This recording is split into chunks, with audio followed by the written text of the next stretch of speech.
Hello, my name is Michael Brooks. I'm the Vice Chairman of the Sullivan County Legislature, and welcome to the June edition of Let's Talk Sullivan.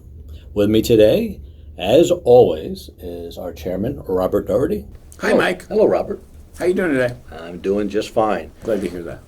So we have a few topics to cover today. We're going to start right away with redistricting. Can you just give us a little update, Rob, on the plan and the time frame? Sure. So the legislators, the county attorney, the county manager, the legislative clerk, and the BOE commissioners, and I believe Chris Knapp in Real Property, we all received the three maps on Friday, the 17th of June, and then the public, for the first time ever, we'll be able to see all three maps. This is our fourth time. We had the original maps, and then we had two redistricting. This will be the first time that all the public has seen all three maps, and they'll see them on Wednesday, the 22nd of June. And it's been stated before, but it's important to mention again the whole reason for redistricting. So it was census in 2020. Correct. One of the things I'm very proud of is the fact that we came to a consensus as a group of not to use political data. So it's just going to be straight data. It's going to be just total head count. So you don't know how many Republicans, you don't know how many Democrats, conservatives, independents are in the pool that you're getting. It's just, we even went a little further. Last Friday, we had passed a resolution.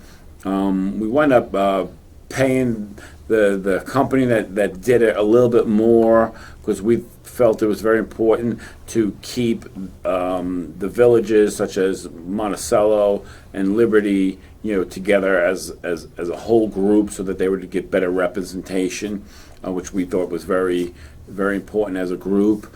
So the gentleman had to get down really into the granular level of redistricting, and I really think it was worth the extra money, to be quite frank with you, because I think it's a fairer representation for the people of the villages.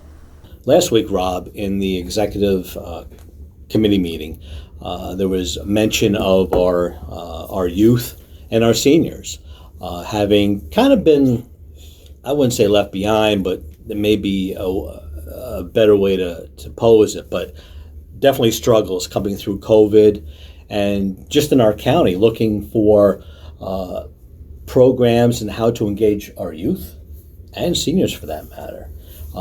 Could you elaborate on some things that may be taking place in the county with regards to our youth? Sure. I thought that Laura Quigley, as always, did a fantastic job laying out the struggles. I believe that she has coined a new phrase called the crisis of youth in the county. She talked about the 300% rate increase in juvenile delinquent crimes. The dropout rate is at 18% in this county, which is astronomical. And the opioid problem is not an elderly problem. It's a youth problem. And what are we going to do about it? I mean, that's the question that I think was being posed. Where do we go from here? Right, this is where we are now. Where do we go? And that's something as a legislature I think that we really need to look at. The other thing that she wants to do is really look at all the services being offered to the elderly, whether it be transportation, whether it be outings or whatever the services are, and get a comprehensive list throughout the county and be able to view that as well. And I think that it's what we have to do as a county, and I think it's a good idea to understand where we're at so that we have a clear direction to move into. And being able to engage the youth and our seniors in a way that perhaps we're not doing at all right now is a key to having a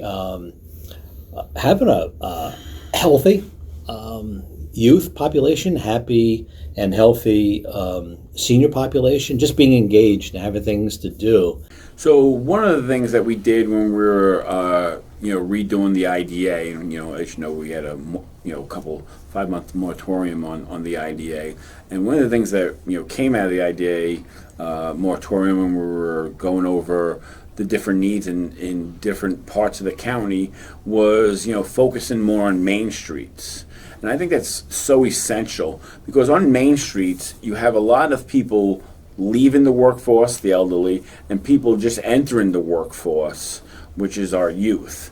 And this is, I think it's a great combination. I think we've lost touch with that by not maintaining main streets in our villages throughout the county, because that is where they interact together, and they learn a lot from each other as they're going through their different stages of life. And I think it's very essential that the IDA really focused on the main streets, because I remember as a youth, my first job, other than with my father, you're able to learn from different people, and they become a mentoring in a way to you, and you remember the lessons that they taught you throughout your whole life, and it doesn't cost anything. In fact, you're both getting paid by your employer.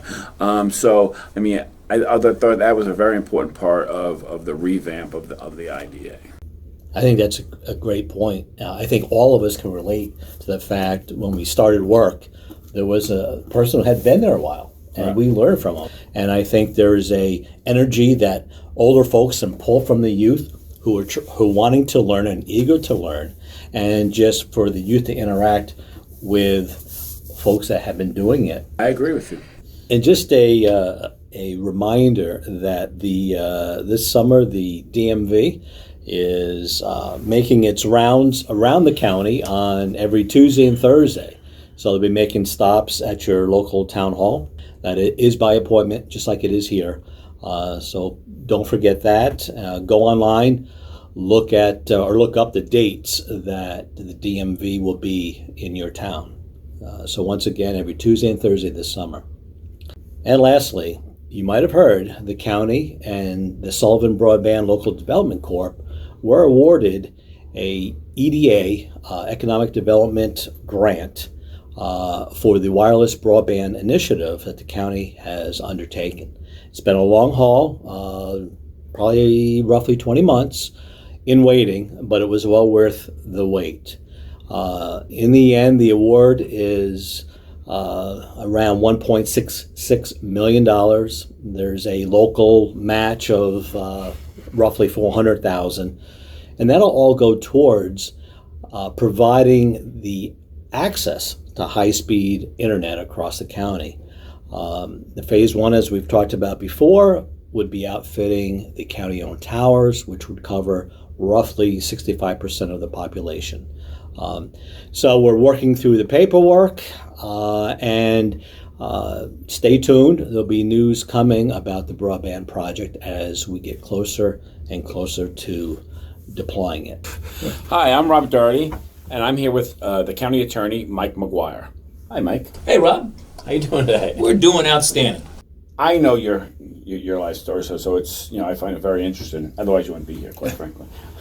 So tell us a little about Mike McGuire. Well, born in the Bronx. I was born in the Bronx. I know that. Yeah, born in the Bronx, which makes us kind of paisan to start with. Then grew up in Rockland County. Okay. Went to Manhattan College. Okay. Was involved in track and field primarily. In high school, I played all sports that were available there. And after college, I got a degree in physical education. I worked in athletic administration for 17 years.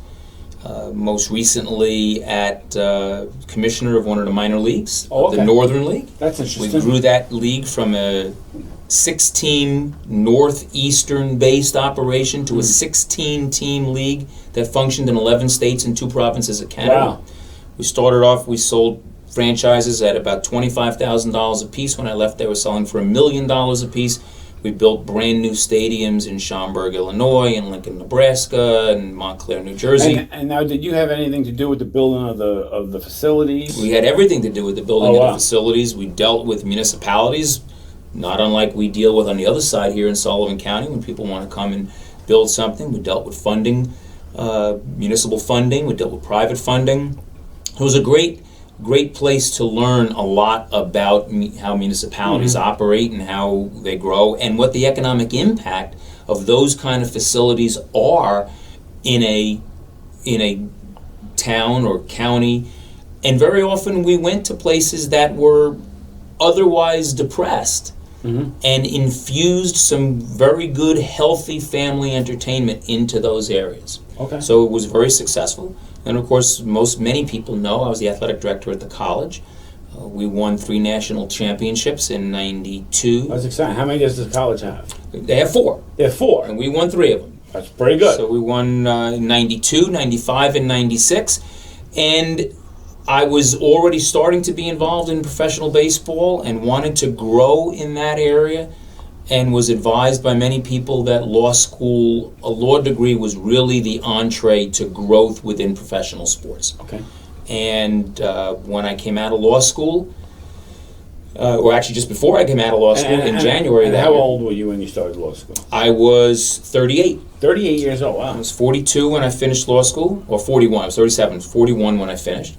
And in January, before I graduated, I was all set in professional baseball. That's where I was going to stay, going to continue working in professional baseball. And the league had an opportunity to relocate to Durham, North Carolina, which is a beautiful area. Yeah. The Research Triangle, you got Duke University, North Carolina, you're in a great place. North Carolina State is not far from there, so it's a great area to raise your family.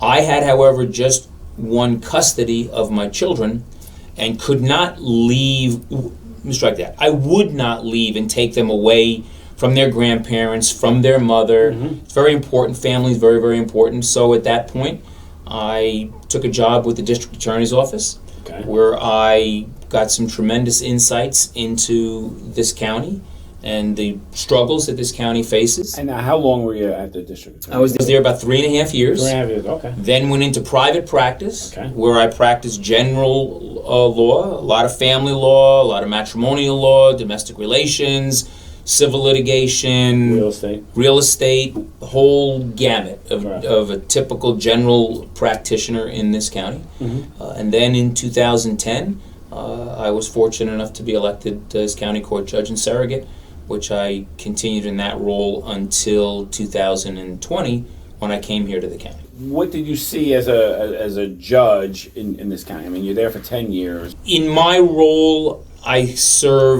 handled 50% of the family court load.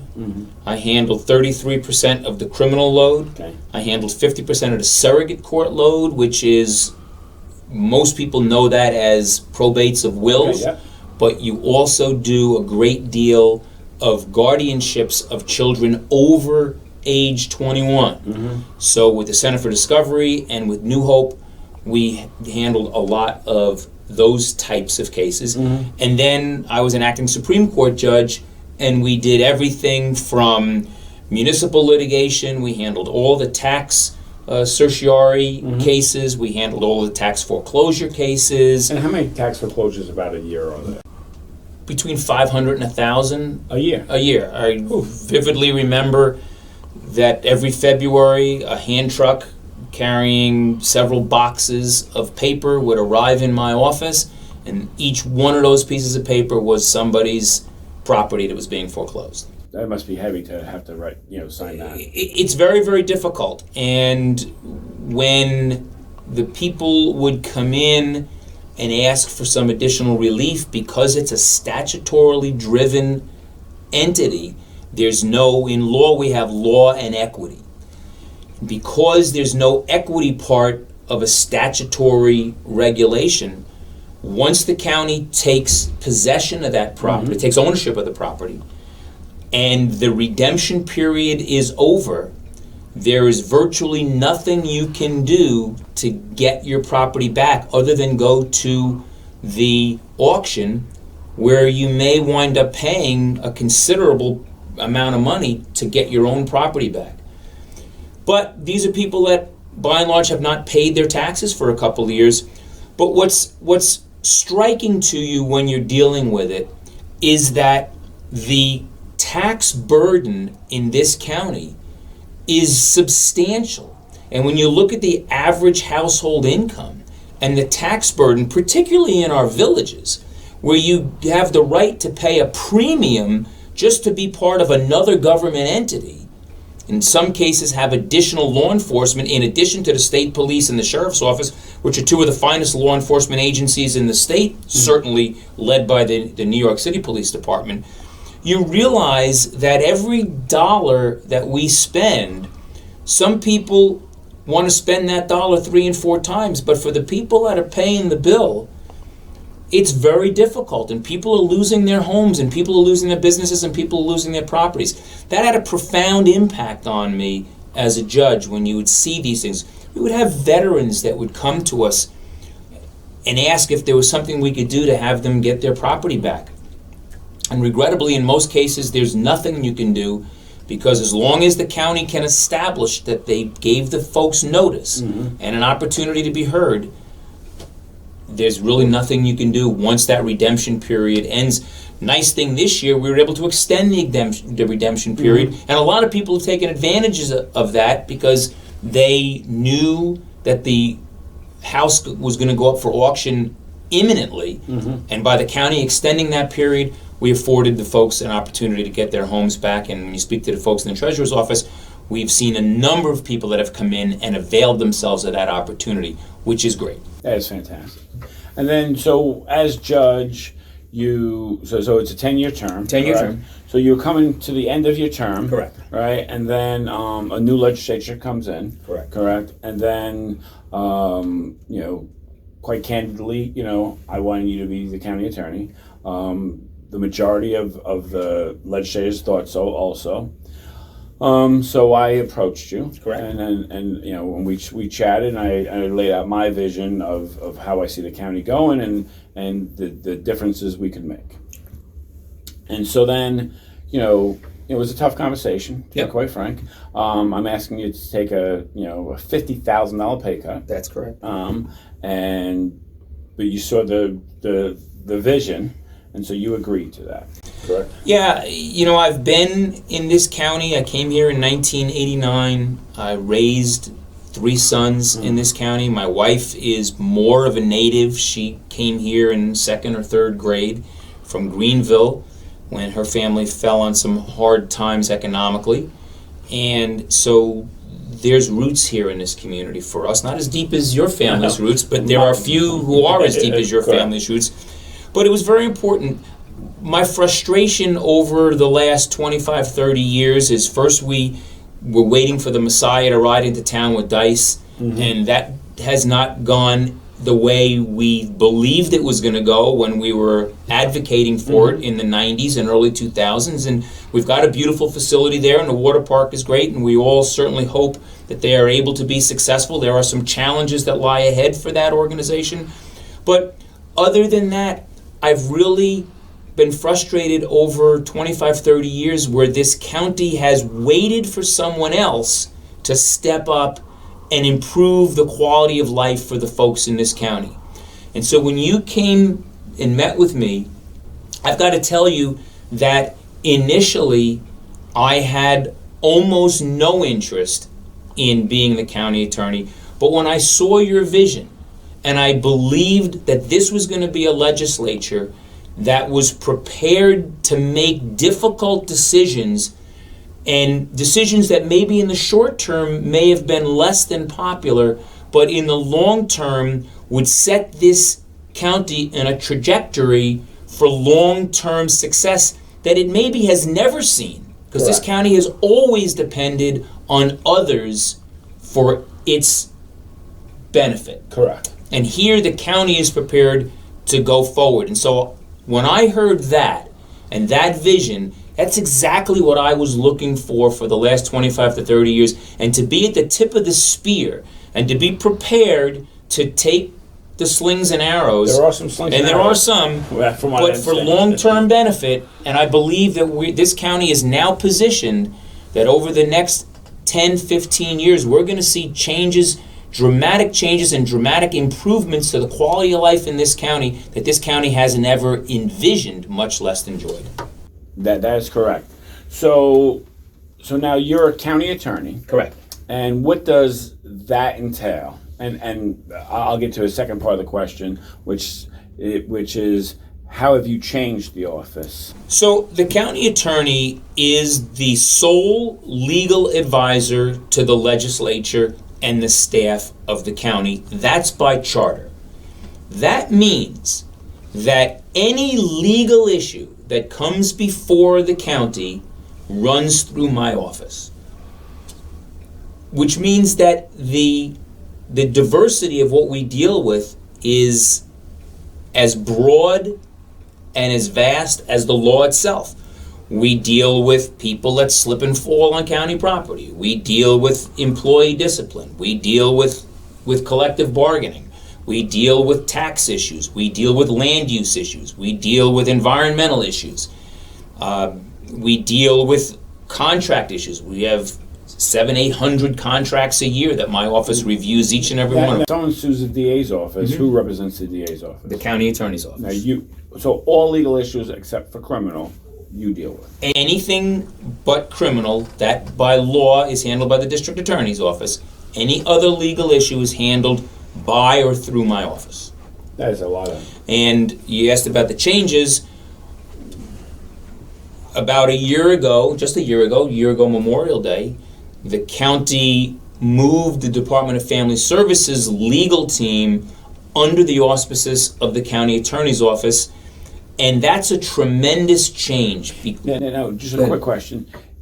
Is that done in other counties as well? It's done in all but 6 or 8 other counties statewide. Okay. Because it affords the Department of Family Services to have much broader legal representation with broader scope of expertise when you have the whole county attorney's office that's involved in representing, whether it be children that are victims of abuse or neglect, whether it be children that are not going to school, whether it be infirmed adults who are not able to care for themselves and they may be subject to abuse, whether it's estate planning where people are laying out trusts that have to be reviewed to make sure that they meet the Medicaid standards and the Medicare standards. So it's vast. Yeah, say the least.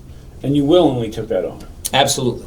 So as you're moving forward there, have you made any changes to the way that operates? We've made a lot of changes. Most of them are operational in nature. The cases that we have to handle are the same, but we handle a lot more cases on a team approach where we match the right attorney to the right area. We've also handled more cases. We've seen a 300% increase in juvenile delinquency cases. We're very fortunate to have Robert Freehill, who's also, like myself, a retired judge. He was county court judge in Orange County for 15 years. You've beefed up your office. Yeah, absolutely. To say the least. Yeah, to say the least. We now have Robert Zangler, who was the chief assistant district attorney here in this county, and it was just looking for new challenges. So he brings over 25 years of experience. Kristen Hackett, who brings 7-8 years of experience to the prosecution of people who abuse and neglect children, primarily of people who don't pay child support, prosecution of those cases, and also the juvenile delinquency cases, which with some of the changes in the state law, we've seen a dramatic uptick in juveniles involved in crimes. And regrettably, we used to see juveniles involved in, a couple of kids get involved in a fight in school, shoplifting from local retailers, and those are serious. Yeah. But now we're seeing 16-year-olds who are trafficking drugs, carrying guns. So we're seeing very, very serious things right now. And that has to do with the raise the age policy. The state, following suit of many other states, raised the age of criminal culpability now to 18, only carving out certain felonies, and those would go to youth part, and even with those in youth part, many of them, the vast majority of them, get referred to family court anyway, Okay. which is a court of rehabilitation primarily. But we're now seeing very hardened criminals engaged in very dangerous activities that we're dealing with as juvenile delinquents. So to have someone like Robert Freehill, who's got 15 years on the county court bench, who handled homicides and rapes and very serious larcenies, and then was 20 years before that was a town judge in the town of Wallkill, one of the busiest courts in all of New York State as a town court. He brings such vast knowledge and experience to our prosecutions. We're very fortunate to have him. And then your deputy. Tom Cawley is he's the local Hall of Famer. He's been here 30 years, and he's got an encyclopedic knowledge of municipal law. He is such a valuable asset to this county. He is an absolute expert in areas like election law. And again, you talk about the vastness of what we do. When you hear about these elections being challenged, who represents the Board of Elections? The County Attorney's Office. Tom's been doing that for many, many years.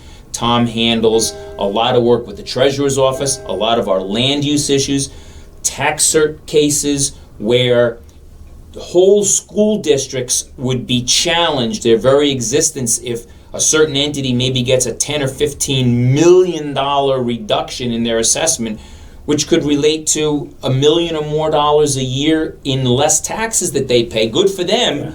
Tough for some of our rural school districts. Correct. Tom does a great job of going in. He's handled those cases. He's very well respected by the bar that works on those cases from the plaintiff's side. And Tom's been able to literally save school districts by handling the cases as professionally as he does, as competently as he does, with the amount of respect that he has. Well, I know in the town of Highland, he absolutely saved the day. Well, there's no question that the Eldred School District, if that Millennium Pump Station had gotten the reduction that they were looking for, the Eldred School District would have been challenged to exist.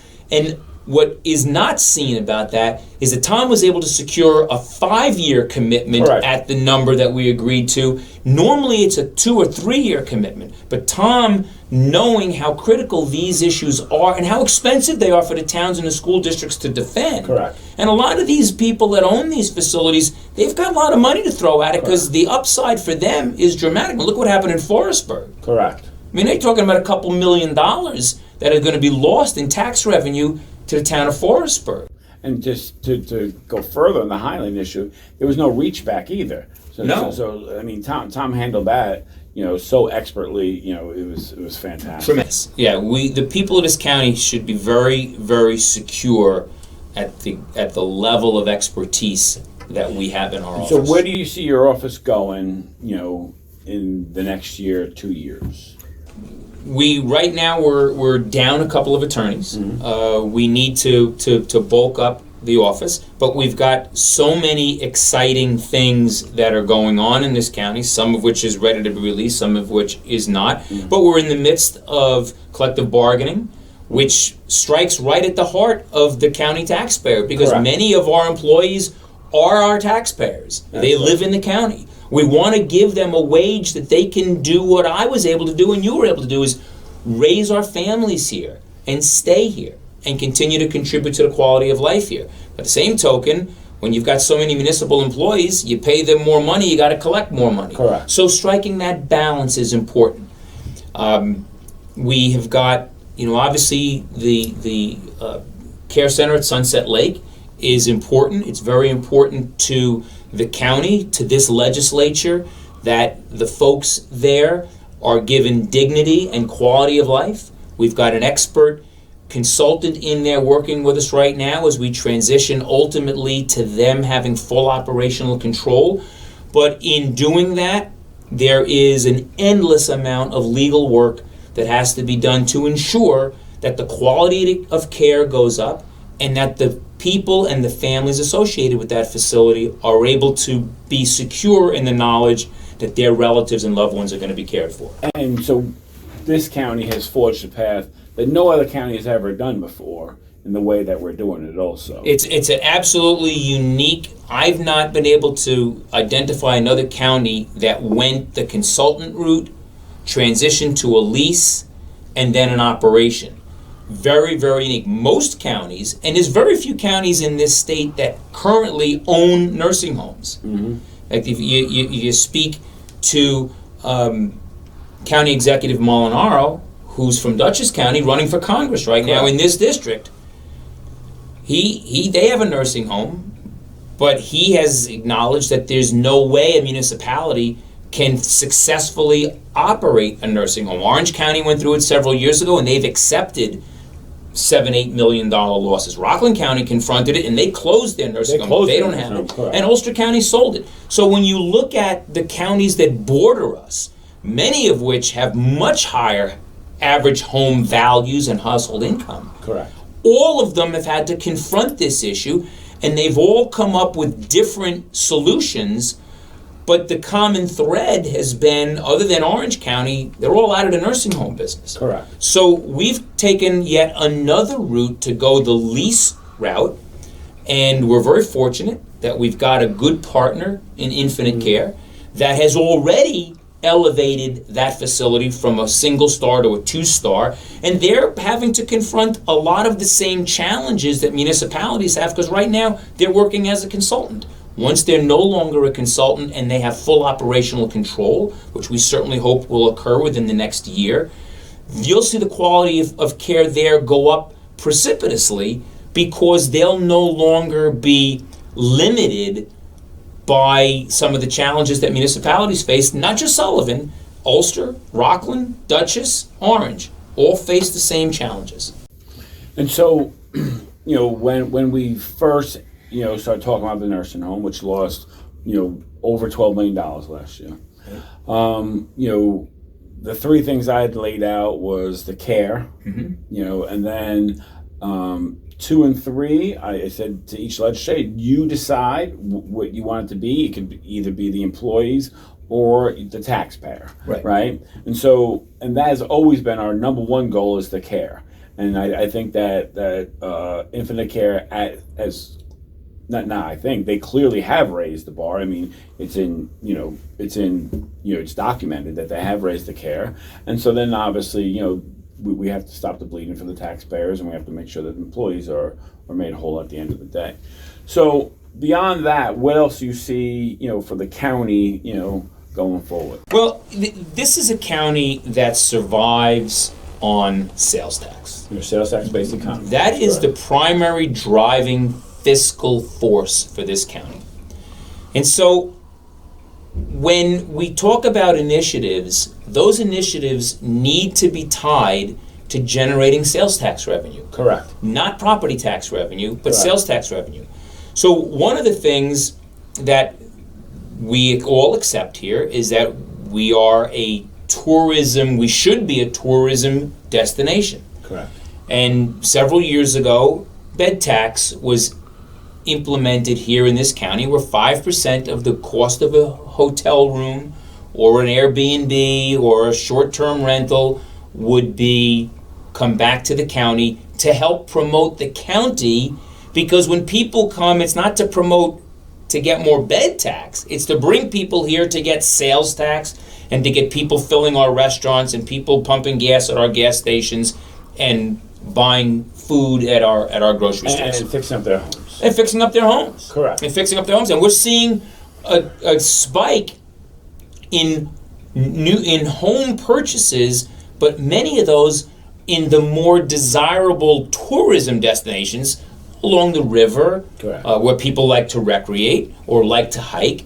We're seeing them turned into short-term rentals. So one of the things that we took on this year and over the last 2 years is, everybody knows Airbnb. Airbnb is like Band-Aid. They think that's the name of a product, but it's the name of a brand. So they're one brand of 8 or 10.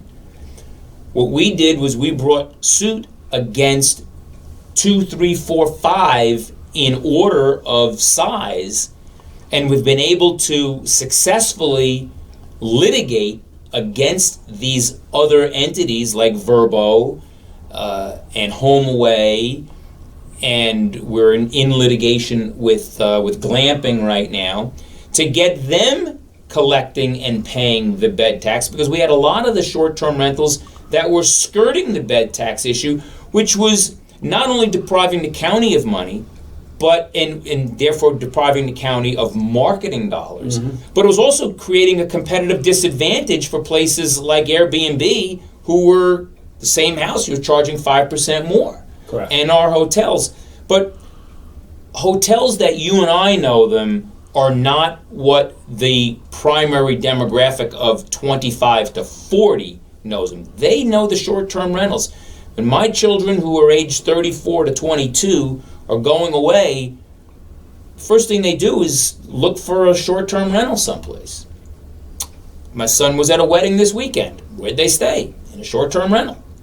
So that's the future, because we're in a situation now where we can't produce enough hotel rooms to meet the need that we have for tourism. Correct. So that's an exciting thing that we're involved in. So in this county, in 1970, we had 71,000 hotel rooms. Right. Today we have less than 2,200. In fact, the total number of hotel rooms we have in the county now is about the size of the Concord. Correct. That is correct. Put it in perspective. Correct. So things have changed in the county. Yeah. And I think that this legislature, with your help and your advice, your counsel, has, made a lot of changes and, changed our direction of how we operate. And, and it's difficult when you do that, and, people, generally don't like change. One of the things I like to say to people is, don't judge a house when they're digging the footings and putting a foundation in. When this legislature came in, there was so much work that had to be done to remediate this county, and then you got slammed with COVID 3 months into the process. So these first 2 years have really been about setting a foundation, getting our spending under control, paying down a wall of debt.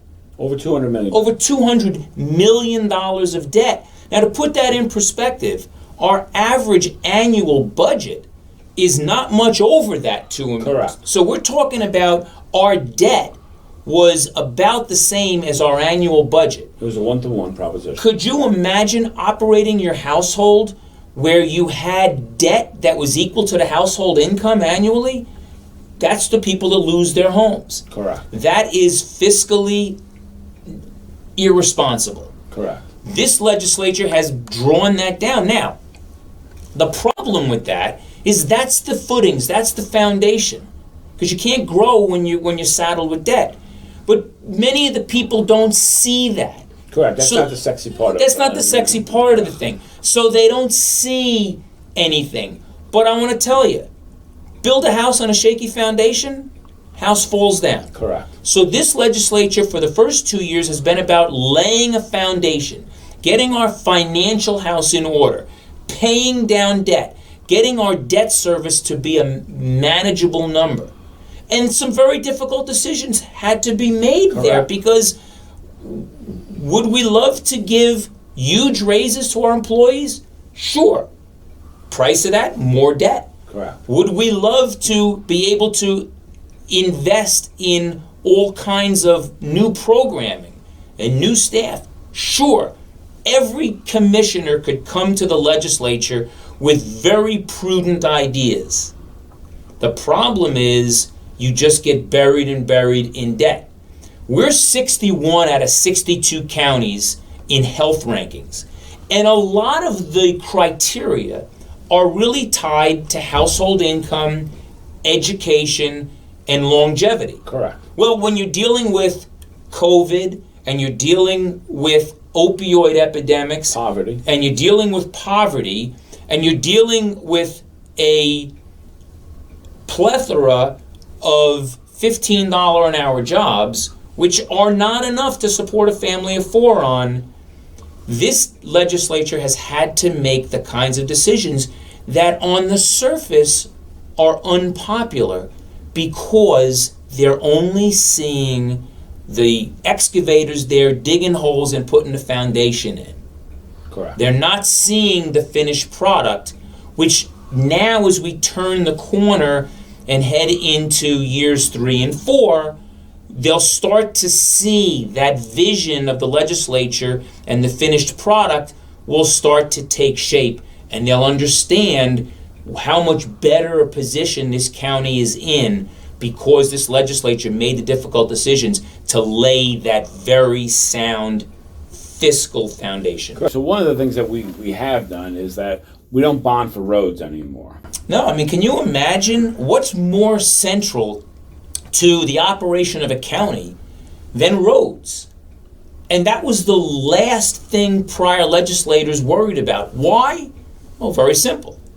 No one's going to take exception to you paying to keep the roads in shape. So let's get all of our pet projects done and then say, well, we don't have any money for roads. We got to go into debt.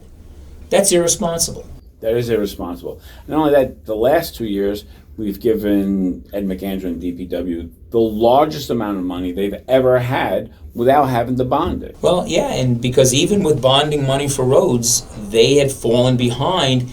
Ed, being a quality engineer, has a 10-year plan to keep the roads good throughout the county. Well, they had fallen behind on that. So now, without bonding, he's going to not only be up to, but be able to catch up with the areas where he had fallen behind. Correct. And that was one of the things that this legislature wanted to do, was to be fiscally responsible. So now in your office, you know, we have redistricting that's coming up now, and you got a copy of the maps. Sure. Right? Yep. From seeing the maps, do you see any challenges on the maps? I mean, you know, are they fair maps? I mean, you know, knowing that the new rules that were instituted, you know, by New York State, by the governor of New York State, you know, it changes, you know, how the maps have to be written. So, a county like Sullivan, you have not a lot of opportunity for varying the map, because you've got 9 legislative districts. From the largest one to the smallest one, population-wise, there can't be more than a 5% deviation. Which is a change from 10%. It used to be 10%. Correct. Now there's no more than a 5% deviation. And you've got to have commonality of issue. You've got to have, the districts have got to be contiguous. So you can't give, say, District 1 part of Mamakating and part of Bethel and part of the town of Callicoon. You do Bethel and Callicoon because they're contiguous. Correct. So the criteria are set down. In middle school, our students learn about gerrymandering. Correct.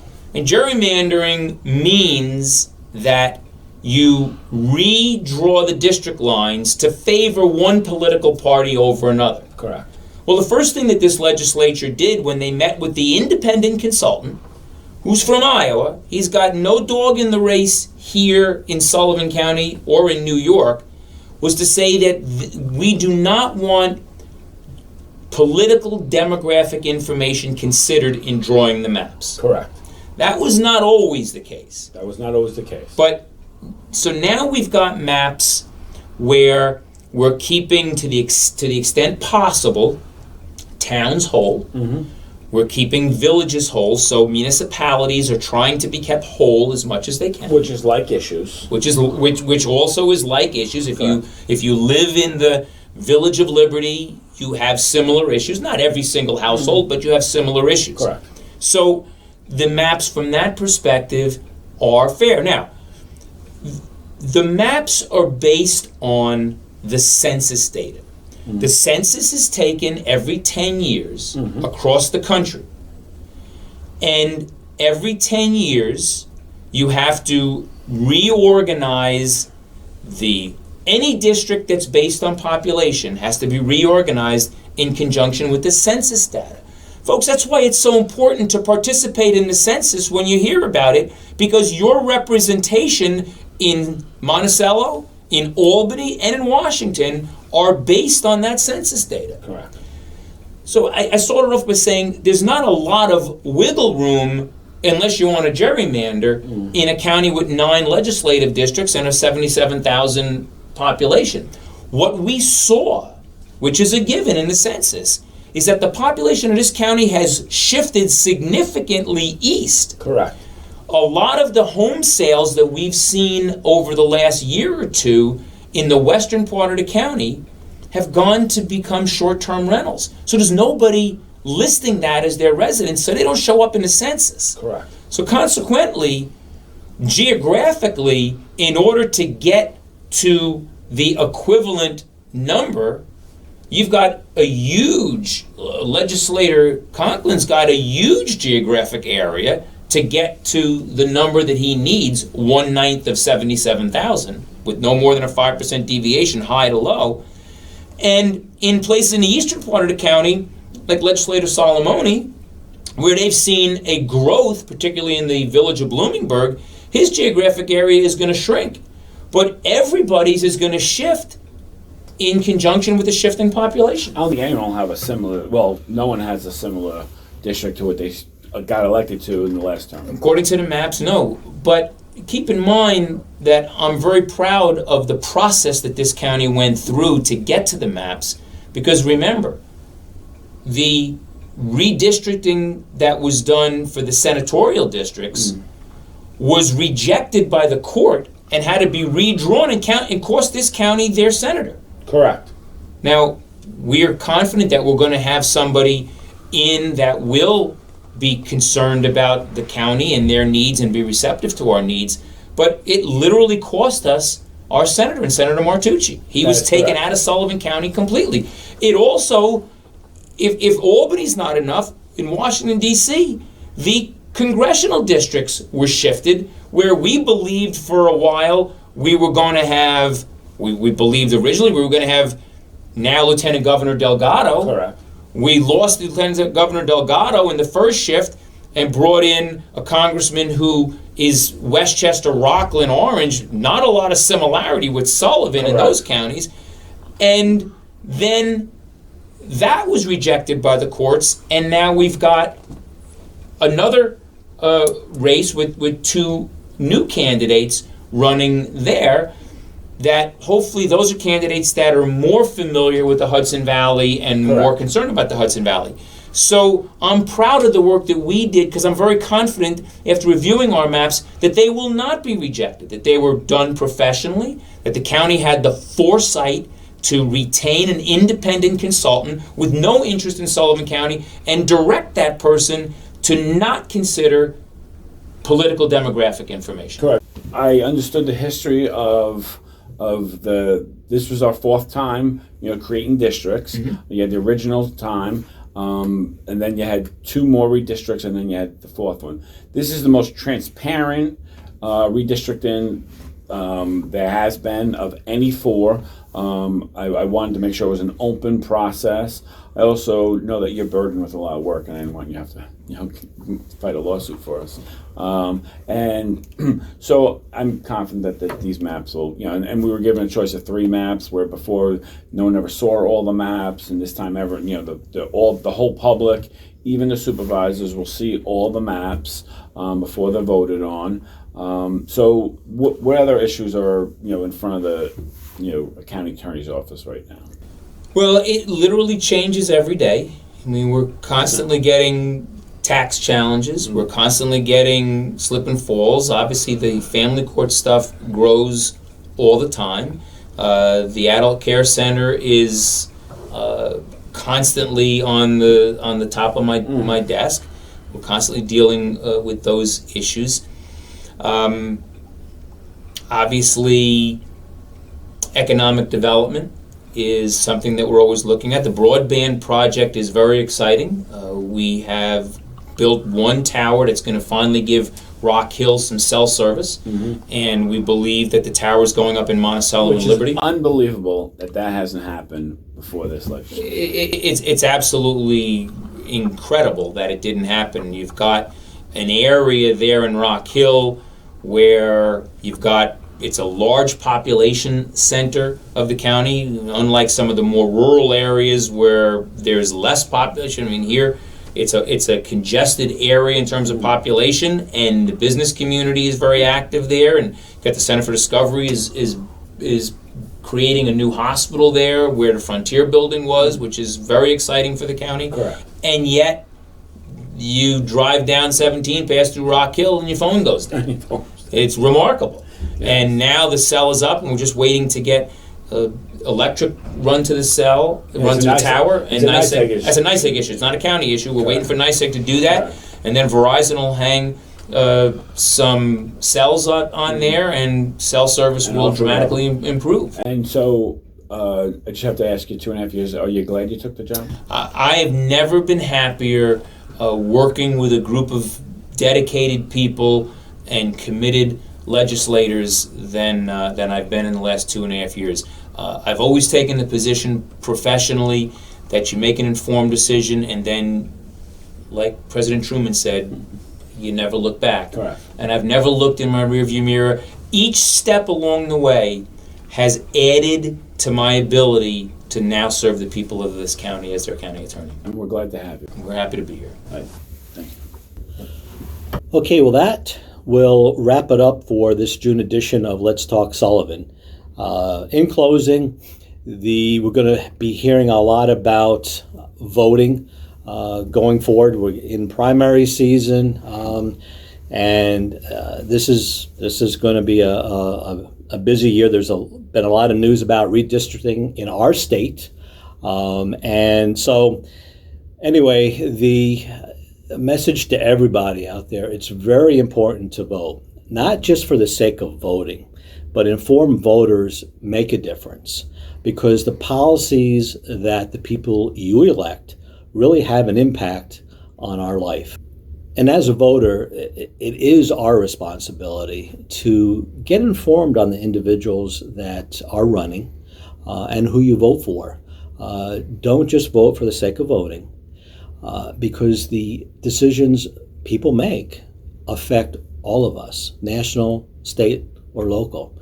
So take the time, learn about the folks, learn what they believe in, and get a sense of how they're going to vote. And with all that being said, thank you for tuning in. Until next time, bye for now.